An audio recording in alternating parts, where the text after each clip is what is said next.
Dosen baik.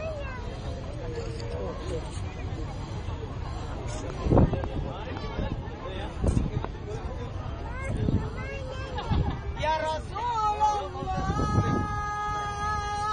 Ya Rasulullah. Ya, siap ya. Salawatan dulu.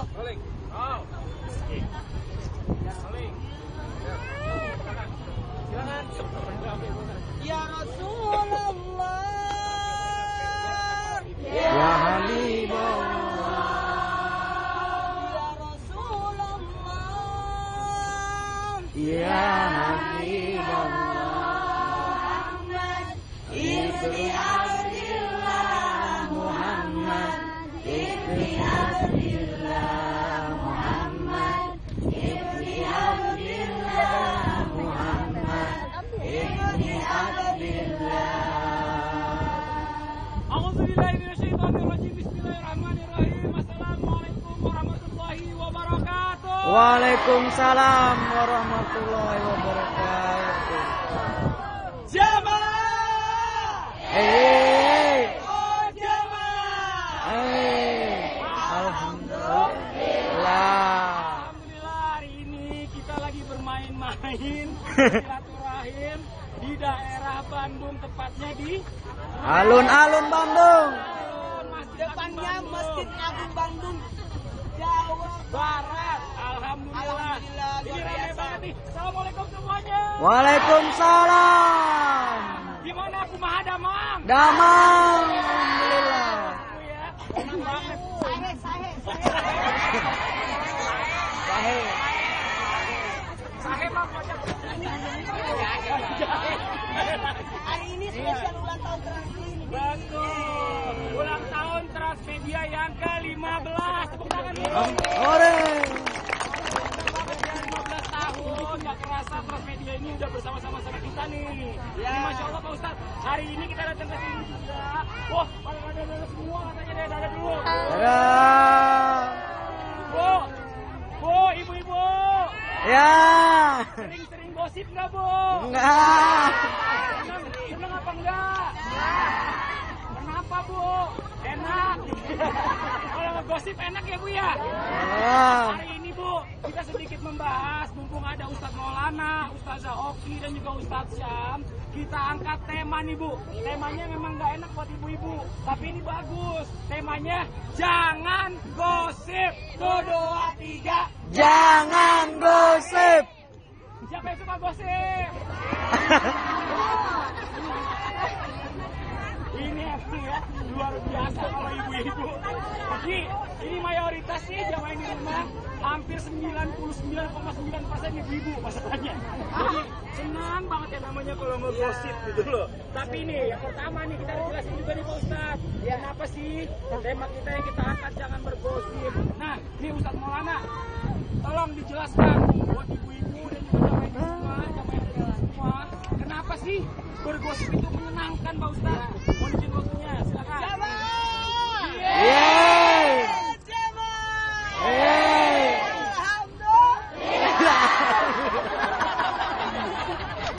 Awas kena angin kencang. Ore. Memang biasanya orang berkata alasannya cuma ngobrol-ngobrol, silaturahmi, ukhuwah Islamiyah, bertamu, ujung-ujungnya ngomongin orang. Bahkan tanpa disadari, orang sudah melakukan dosa berupa ghibah. Ingat, gosip itu bentuknya sebenarnya pada dasarnya ghibah. Apa itu Bu? Menceritakan yang apabila orang dengar apa yang kita bicarakan dari dia marah, itu namanya ghibah. Dan itu ada padanya. Dan ingat, kadang-kala orang menggibahi sebenarnya enak dirasa karena merasa jadi dengerin, betul tidak? Kalau ngomongin sesuatu, orang tidak terlalu perhatikan. Tapi ketika kita mengomongkan sesuatu yang orang mau dengerin, betul tidak? Betul. Alasan orang bergibah menyenangkan itu karena salah satunya adalah mencuri perhatian atau ada namanya mohon maaf kepada siapapun termasuk ada di rumah. Ibaratnya kadangkala manusia itu bukan aja mencari perhatian untuk apa? Oh jamaah. Oh jamaah. Mengalihkan perhatian orang yang tertuju untuk padanya. Sehingga banyak orang tidak sadar sebenarnya yang dilakukan itu mungkin dianggapnya benar, padahal tidak. Karena pada dasarnya ghibah itu haram. Sekalipun ada ghibah yang diperbolehkan untuk menyelamatkan, untuk menginformasikan, untuk sebagai warning. Apa warning, Bu? Peringatan. Oh, kalau katanya pemanasan.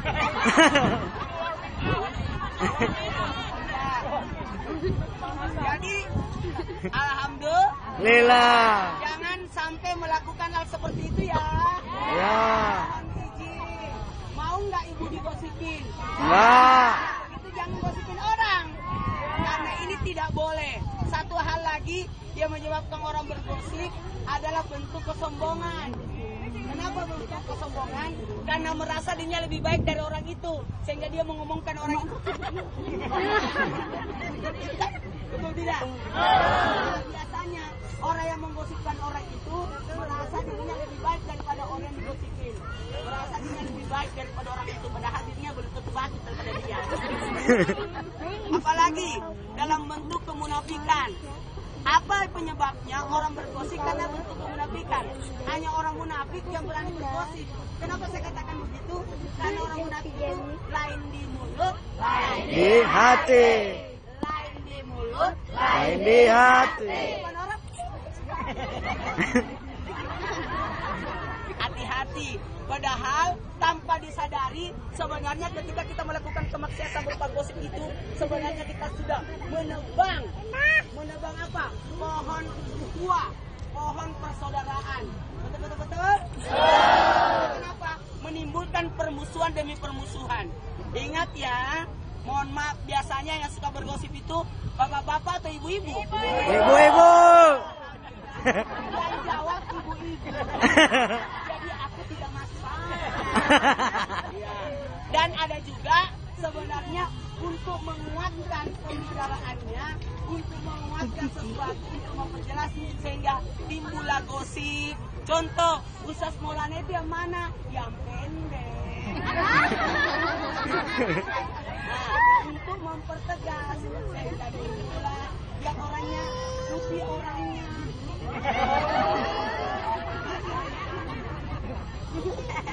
Yang imut-imut.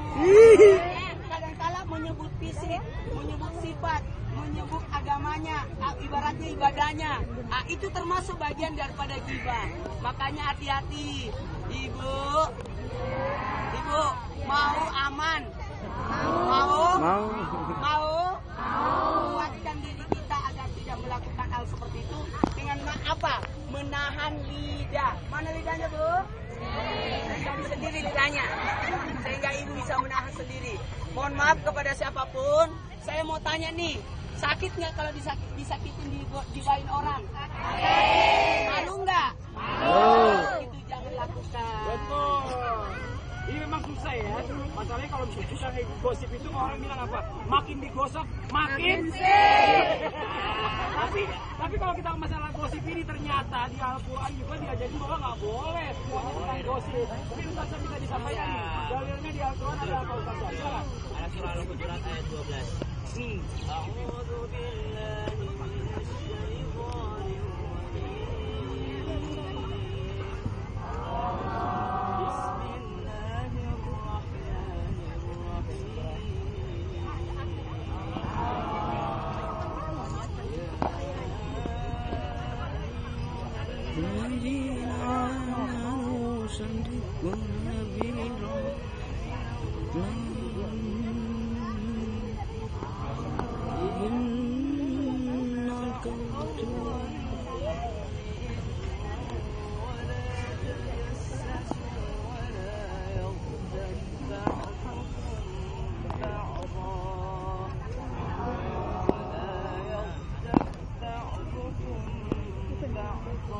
أيحب أحدكم أن يأكل لحم أخيه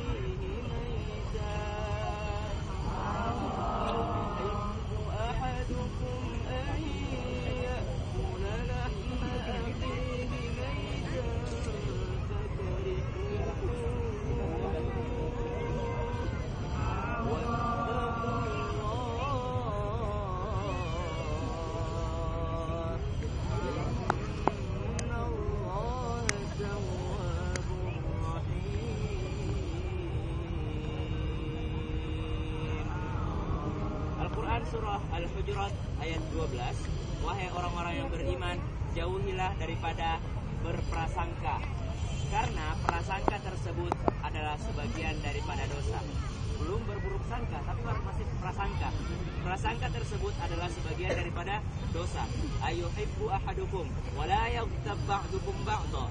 Ayuhibbu ahadukum ay ya'kula lahma akhihi maitan fakarihtum. Ayat ini sebenarnya ayat yang menakutkan, Ibu. Kenapa menakutkan? Wala tajassasu wala yaghtab ba'dukum ba'dha. Biasanya orang kalau sudah curiga biasanya ngapain, Bu? Memata-matai. Wala tajassasu, sudah memata-matai. Ternyata itu benar ya dia. Memang gosipnya benar ya ternyata ya. Wala tajassasu. Kemudian wala yaghtab ba'dukum ba'dha. Jangan saling mencari kesalahan orang lain kemudian saling mengejek satu dengan yang lainnya. Ayuhibbu ahadukum ayyakula lahma akhihi maitan fakarihtum. Diibaratkan dalam ayat ini orang yang suka bergosip adalah orang yang lapar, Bu. Ya, jadi kalau suka bergosip berarti lagi lapar. Kemudian apa maksudnya orang yang suka bergosip? Ayyakula lahma akhihi maitan fakarihtum. Daging. Suka makan daging, Bu. Suka makan daging. Kemudian ayat ini mengatakan daging apa? Maitan fakarihtumu. Daging manusia. Bangkai manusia dia makan. Pernah lihat mayat, Bu? Pernah lihat jenazah, Bu? Mau makan nggak itu? Orang yang bergosip sama dengan memakan itu. Orang yang suka bergosip sama dengan memakan mayat, sama dengan memakan bangkai, sama dengan memakan jenazah orang lain. Fakarihtumu, tentu kalian merasa jijik dengannya. Wattaqullah, innallaha tawwabur rahim, kata Allah. Kata Allah, bertakwalah kepada Allah. Sungguhnya Allah itu Maha menerima taubat, lagi Maha penyayang. Ibu-ibu, panas ya, Bu ya? Sama. Lebih panas neraka. Lebih panas mana? Kalau ngomongin orang, panas ya, Bu ya? Kalau ngomongin orang, makin digosok, makin sip. Nah, itu makin sip. Itu semakin lama semakin panas, semakin lama semakin panas. Kenapa? Karena ada setan yang menggurui. Ada setan yang menggurui. Karena setan senang kalau kita terjerumus ke dalam neraka. Kita semuanya mau masuk surga ya, Bu ya? Mau masuk surga. Makanya jangan bergosip. Kalau ada keburukan orang lain jangan ditambah-tambahin. Biasanya keburukannya cuma kecil, tapi karena gosipnya semakin lama semakin berkembang, akhirnya keburukannya menjadi tambah besar. Siapa yang kasih besar? Ibu-ibu atau bapak-bapak?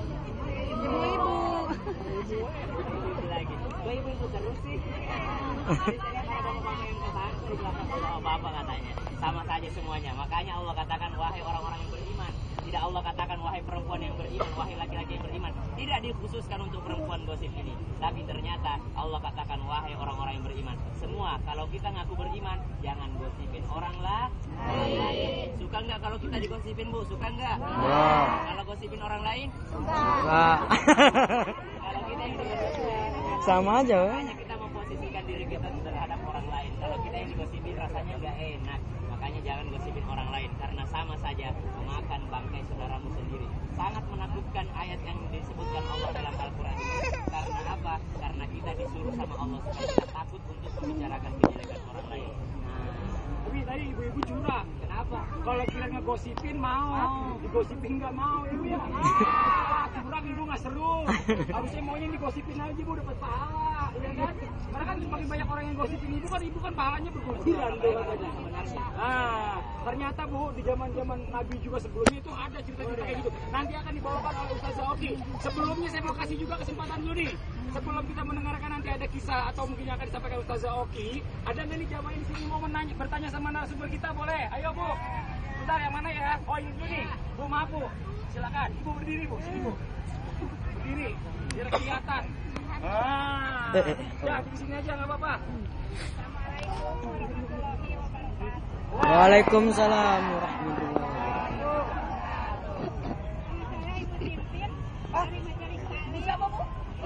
Bu, kayak klakson namanya.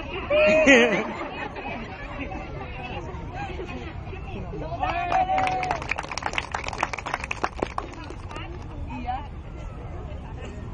Saya mau bertanya, ini kan saya punya suami Aduh. Suami suka gosipin. Aduh, bahaya itu.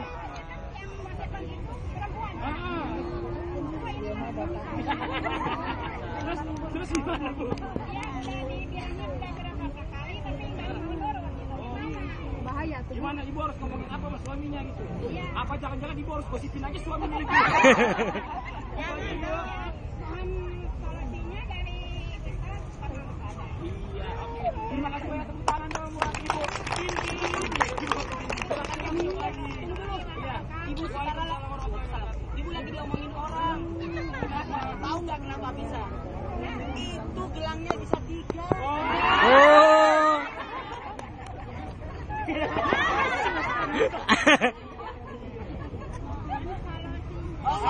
Solusi.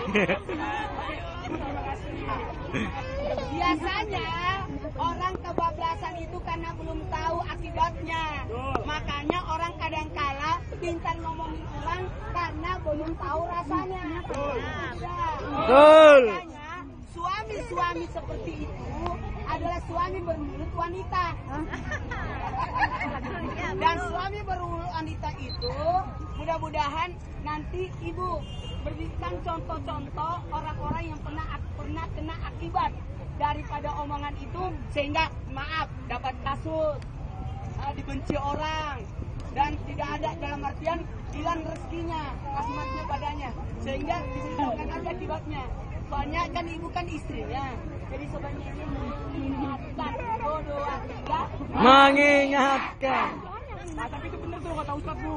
Karena zaman sekarang ini kita bisa lihat kan di TV kan, gara-gara ngomongin bantuin siapa, akhirnya malah kena dikasusin, dituntut. Jangan sembarangan, hati-hati. Umar, mungkin mau ditambahkan silakan. Ibu-ibu itu sebabnya setiap dari diri kita adalah bagian mulia dan kita cukup menyampaikan ayat-ayat Allah kecuali walau ayat. Jadi ada orang-orang yang memang tugasnya berdakwah dan lebih sulit berdakwah untuk keluarga sendiri, Bu. Kadang kalau kita dakwah sama orang lain jauh lebih mudah, tapi untuk keluarga sendiri belum tentu apalagi pada suami. Uda'u ila sabili rabbika bil hikmati wal mau'izatil hasanah. Ini tadi yang disampaikan oleh Ustaz Maulana dengan hikmah, dengan pembelajaran dan pembelajaran. Ibu ceritakan saja banyak sekali hikmah dan pembelajaran dari kisah-kisah di dalam Al-Quran, dari kisah-kisah yang disampaikan oleh Rasulullah SAW tentang bahaya orang-orang yang senantiasa bergibah atau bergosip. Dan jangan lupa ada lagi adab-adabnya dalam menasihati. Fabi ma'ruf fati minallahi linta lahum walaupun tafadzan wali berqawli laqad min hawlik. Jadi diajarkan kepada kita ini, Bu, ketika kita berdakwah dengan lemah lembut, tidak dengan keras, tidak dengan kasar. Kalau kita keras, kalau kita kasar, suami justru marah sama kita dan merasa istriku mengguruiku. Harus lemah lembut. Kalau kita dengan lemah lembut, dengan bahasa yang baik, ya ditambah dengan doa, insya Allah berhampir. Amin. Itu kan tadi dari Umar. Coba mungkin dari Ustaz sama yang mau sampaikan juga boleh. Jadi ada kisahnya Imam Ahmad bin Hanbal ini pernah memberitahu kepada ibunya, Bu. Jadi kan sama posisinya anak ke ibu sama istri ke suami, sama-sama harus taat. Bagaimana caranya Imam Ahmad bin Hanbal kasih tahu ke ibunya, kata ibunya, saya tidak percaya anak karena masih anak-anak. Sama suami saya tidak percaya istri karena dia merasa bahwa dia adalah pimpinan. Bagaimana caranya Imam Ahmad bin Hanbal kemudian memberitahu kepada ustadz yang lain, padahal Imam Ahmad bin Hanbal ini adalah kiai besarnya pada saat itu, tapi karena ibunya sendiri dia bilang anakku sendiri saya tidak percaya. Mereka kasih tahu ke ustadz yang lain, kemudian ustadz yang lain ini kasih tahu ke ibunya. Jadi caranya ibu undang ustadz, kemudian ustadz itu yang kasih tahu ke suami. Oh, begitu. Terima kasih banyak ibu, tepuk tangan kayak lagi untuk pertanyaan ini. Nah, mungkin sekarang kita mau coba kasih kesempatan juga di rumah. Mungkin ada kisah yang berkaitan dengan zaman Rasulullah atau mungkin zaman nabi lain tentang gosip di rumah. Silakan, mohon izin waktunya. Baik, Bapak dan Ibu, ingat hati-hati bagi orang yang senantiasa bergosip, kita akan tahu bagaimana bahaya-bahayanya. Tadi Ustaz sudah memberitahukan bahayanya seperti memakan bangkai saudara sendiri yang sudah meninggal, yang sudah wafat.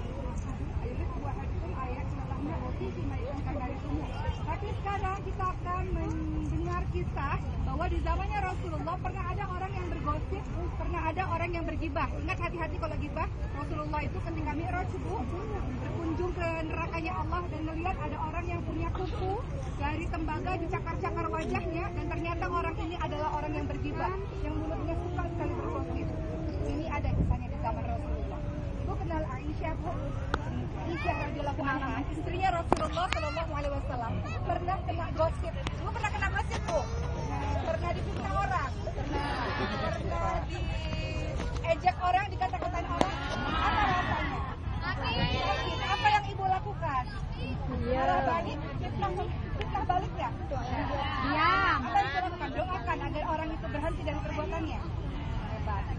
perbuatan seorang mukmin, seorang muslim yang sulit sekali untuk dilakukan, perlakuan yang terbaik. Aisyah radhiyallahu anha pernah pada suatu ketika dalam sebuah rombongan bersama Rasulullah, tapi pernah ketinggalan dalam sebuah rombongan tersebut karena lagi cari kalungnya yang hilang. Kemudian dari ketinggalan rombongan, akhirnya Aisyah sendirian di sebuah tempat sendirian, sampai pada akhirnya ada seorang laki-laki yang juga ketinggalan dari rombongan, kemudian melihat ada istri Rasulullah Aisyah sendirian, akhirnya mau ditolong. Mereka bersama-sama berdua untuk pulang lagi ke Madinah. Sampai di Madinah, tiba-tiba semua orang bergosip dengan mengatakan, lihat Aisyah berduaan dengan sang laki-laki yang bukan mahramnya. Sang laki-laki itu adalah Sofwan bin Affan. Ternyata Aisyah telah berselingkuh karena bersama laki-laki lain. Aisyah telah bersama dengan bukan mahramnya. Wah, Aisyah berselingkuh. Akhirnya gosipnya tersebar di mana-mana. Namun Aisyah ketika itu jatuh sakit, Bu, hingga tidak tahu ada gosip yang beredar di masyarakat bahwa Aisyah selingkuh. Ketika pada suatu hari Rasulullah datang menemui Aisyah, Aisyah merasakan sifatnya Rasul kok agak berbeda ya. Biasanya Rasul lembut, tapi pada hari ini kok Rasul cuma tanya bagaimana keadaanmu Aisyah. Dan Aisyah merasa ada sesuatu yang berbeda dari diri Rasul. Sampailah Aisyah tahu dari salah seorang temannya bernama Musa. Musa menjelaskan, kau tidak tahu Aisyah bahwa ternyata banyak sekali orang-orang yang bergosip tentang dirimu bahwa engkau adalah perempuan yang berselingkuh. Aisyah sedih, Bu. Sedih nggak ketika kita difitnah sesuatu yang tidak kita lakukan? Dan Aisyah adalah perempuan yang baik-baik, difitnah selingkuh dengan laki-laki lain. Apa yang dilakukan Aisyah? Pulang ke rumah orang tuanya, mengadu kepada kedua orang tuanya. Suatu ketika Rasul datang ke rumah Aisyah dan Rasul bilang, Aisyah, kalau engkau benar berselingkuh, benar melakukan perbuatan seperti itu, bertobat Aisyah, Allah akan mengabulkan dosa-dosamu, akan memaafkan dosa-dosamu, mengampuni dosa-dosamu. Tapi apa yang dilakukan oleh Aisyah? Aku tidak melakukan, tapi kalau aku bilang aku tidak melakukan, orang-orang juga nggak percaya. Kalau aku bilang aku melakukan, aku tidak melakukannya. Maka apa yang dilakukan Aisyah? Sabar. Aisyah bersabar, meminta kepada Allah, pertolongan kepada Allah agar Allah dapat membebaskan fitnah tersebut. Dan ternyata ada ayat yang turun untuk membela Aisyah, yang Allah Subhanahu wa taala membela Aisyah bahwa Aisyah adalah perempuan yang baik-baik, bukan perempuan yang berselingkuh, bukan perempuan yang berjalan dengan laki-laki lain. Dan apa yang dikatakan oleh ayah dan ibunya Aisyah, berterima kasih kepada Rasulullah. Kata Aisyah, apa tidak? Yang membebaskanku, yang membelaku adalah Allah Subhanahu wa taala. Maka tugasku adalah berterima kasih kepada Allah Subhanahu wa taala. Dari kisah Aisyah ini kita belajar, ketika kita digosipin, difitnah, diberitahukan kepada orang lain sesuatu yang tidak kita lakukan, bersabar. Selain bersabar apa? Meminta kepada Allah. Allah yang akan menghapus fitnah-fitnah tersebut seiring berjalannya waktu kalau kita tidak melakukannya. Dan fokus terhadap ibadah, fokus terhadap kebaikan demi kebaikan. Itulah yang dilakukan oleh Aisyah. Aisyah tidak membalas kejahatan dengan kejahatan yang serupa, tapi Aisyah membalas dengan bersabar dan berdoa kepada Allah. Karena lihat bahwa Rasulullah mengingatkan kepada kita, ada dua lubang yang sangat berbahaya. Kalau kita tidak jaga lubang itu, maka kita akan dimasukkan ke dalam neraka Allah. Apa itu? Lubang kemaluan dan ini lisan, lubang mulut ini. Tidak bertulang, mudah sekali menjelek-jelekan orang lain, berdusta, fitnah, ghibah, namimah, adu domba dan sebagainya. Itu yang menyebabkan sia-sia pahala yang lain-lainnya. Karena lisan suka.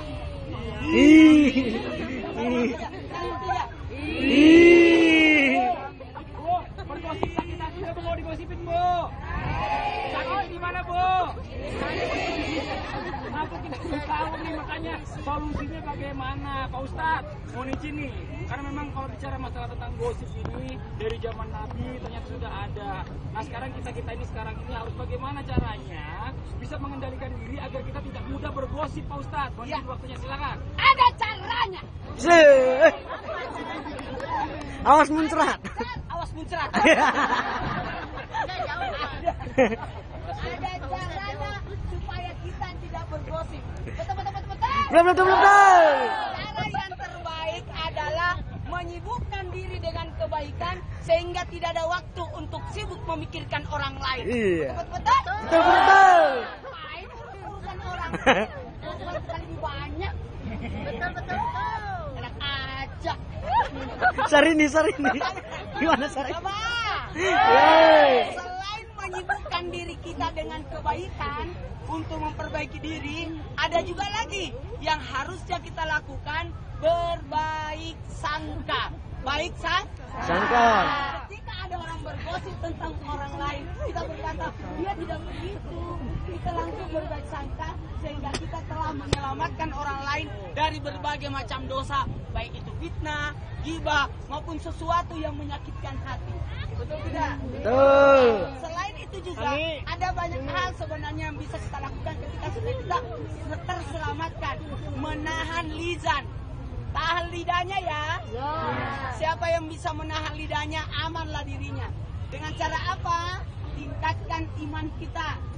Perbanyak ibadah, perbanyak kuat iman kita. Dan yang paling penting lagi, tuntutlah ilmu. Sehingga orang-orang yang bisa menuntut ilmu itu, alhamdulillah bisa tahu yang mana yang baik dan mana yang buruk. Sekarang, kalau begitu, timbulkan lagi empatinya, simpatinya kepada orang lain. Kasihanilah orang-orang yang lagi digosipin, sehingga kita tidak ada niat untuk menambah dosa berikutnya dengan menyebarkan gosip berikutnya. Jadi makanya ibu, makanya bu, mau nggak anaknya digosipin? Kalau begitu jangan gosipin. Gak usah alihkan kepada diri kita dulu, ke anak-anak kita, orang-orang yang kita cintai. Kan kasihan. Kan kasihan itu tersebarkan, dijelekkan, dicemooh, dipandang enteng, dikucilkan. Itu tidak enak banget. Tidak enak. Makanya kembalikan pada diri kita, bagaimana kalau keluarga kita yang kena masalah seperti itu. Makanya orang-orang yang bisa menyelamatkan dirinya lewat apa? Amal kebaikan, berbaik sangka, menjaga lisannya, memperbaiki dirinya lewat kebaikan, menambah iman dan ilmu, sehingga tidak ada waktu untuk bergosip. Gosip itu menghabiskan umur kita. Padahal masih banyak ilmu yang harus kita kejar, masih banyak amal ibadah yang bisa kita lakukan tanpa harus melakukan dosa-dosa demi dosa tersebut. Karena kalau dosa yang dilakukan oleh orang yang digosipin itu bisa jadi sudah diampuni oleh Allah kalau dia bertobat. Tapi kita yang menggosipin orang belum tentu diampuni dosa kita karena belum dimaafkan oleh orang yang digosipin itu. Betul tidak? Betul. Walaupun kita bertobat, minta ampun, tapi kalau orang yang digosipin itu belum memaafkan kita, bagaimana kita bisa diampuni dosa kita oleh Allah? Karena kata Allah, engkau tidak berdosa padaku, tapi engkau berdosa kepada hambaku. Sehingga harusnya orang-orang yang bergibah itu harus memikirkan betapa sulitnya tobatnya orang yang bergosip, karena harus mendatangi, minta maaf ya bu, aku tadi sudah minta maaf ya bu, aku sudah omongin ibu, anaknya bu. Jadi emang harus juga sebagai temannya ini mengingatkan. Kalau teman kita mau coba bergosip, jangan, nggak boleh. Gitu ya. Zainab binti Jahsy, salah seorang istri Rasul, ketika Aisyah dipisah, ada bertanya, Zainab bagaimana pendapat tentang fitnahnya Aisyah? Apakah Zainab adalah atau kesempatan untuk bisa menjatuhkan Aisyah? Zainab mengatakan, aku tidak tahu apa-apa selain kebaikan yang ada di dirinya. Masya Allah, luar Kalau biasa tanpa ya. apa-apa, Zainab paham bahwa Nabi Muhammad SAW ada pundak dan Muhammad bahwa semuanya akan diminta pertanggungjawaban. Kita mengucapkan Zainab tidak tahu apa-apa, juga aku lihat Aisyah baik. Siapa kan kata Aisyah? Luar biasa banget, bisa kita contoh. Makanya, jangan suka gosipin orang deh. Enak aja. Bu, saya mau kasih kesempatan lagi, mau lagi nggak bu? Aku bertanya langsung sama Ustadz Maulana, Ustadz Zaki, Ustadz Syam. Mau nggak? Yang mau nanya silakan angkat tangannya bu. Sebentar. Ayo ini gantian.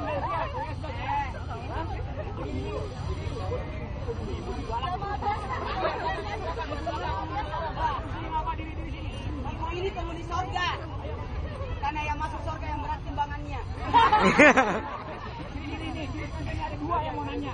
Yang ini yang galak, yang ini yang